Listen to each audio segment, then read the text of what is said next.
No dia 7 de setembro de 1920, foi criada uma das primeiras universidades do Brasil.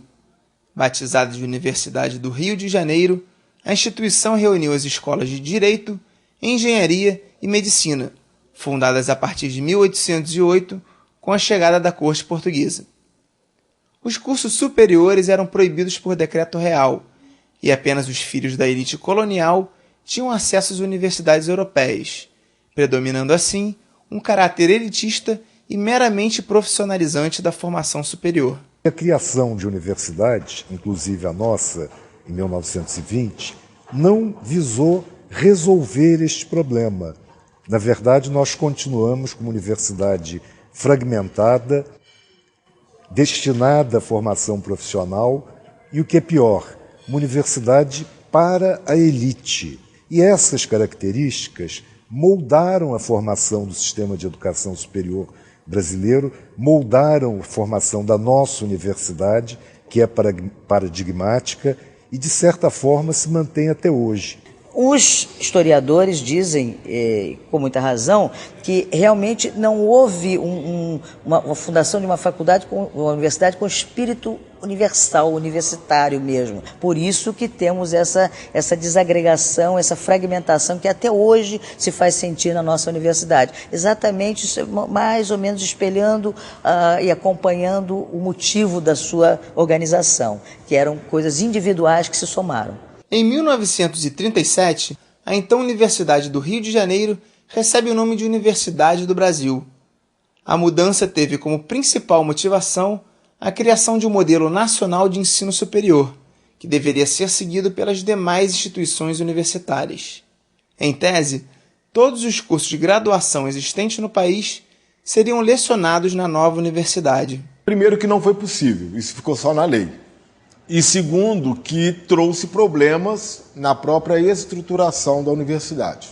Como ela tinha que ser muito grande, porque todos os cursos do país teriam que ter nela o seu referencial, como ela teria que ser total, ela teria que ter uma área muito condizente com essa totalidade. E aí a gente já teve uma década de problemas, né? Entre a primeira comissão de professores, que foi instituída em 1935, para definir onde seria construída a cidade universitária, como seria essa cidade universitária, que prédios existiriam, que prédios não, as disposições, localizações espaciais de cada prédio, a funcionalidade disso tudo. Isso começou em 1935 e em 1945 ainda não se tinha chegado a uma decisão. Na época, a ditadura Vargas precisava de mão de obra qualificada para as indústrias que estavam surgindo no país. Foram incorporadas novas unidades e institutos que atendiam a demanda do mercado brasileiro, em áreas como a de Química e Metalurgia. Além da Universidade do Brasil, outras instituições de ensino superior foram criadas no período, como a Universidade de São Paulo e a do Distrito Federal. O chamado Estado Novo buscava justificar a repressão e a centralização política com o crescimento econômico. Que quando a Universidade do Brasil foi projetada, não é? Ela foi projetada num contexto de controle das iniciativas que surgiam nos estados e que surgia também aqui no Distrito Federal. A nossa universidade sequer criou a unidade prevista pelo Estatuto das Universidades Brasileiras de 1931. Nem isso. Não é? A sua faculdade de filosofia, chamada nacional, foi feita com os despojos da Universidade do Distrito Federal. Então, foi uma universidade que durou pouco tempo, alguns meses, não é? Criada em 1935 por Anísio Teixeira, na administração Pedro Ernesto, na Prefeitura do Rio de Janeiro, sofreu intervenção ao fim do ano, no processo da radicalização política, não é? E sofreu a intervenção para ser extinta. Apenas em 1945 foi escolhida a área de mais de 5.000 km², no arquipélago próximo à Ilha do Governador. Foi havendo mais, eu vou chamar, justaposição do que propriamente a digestão. Não é? E isso se expressa no próprio território da universidade. não é, no planejamento da cidade universitária.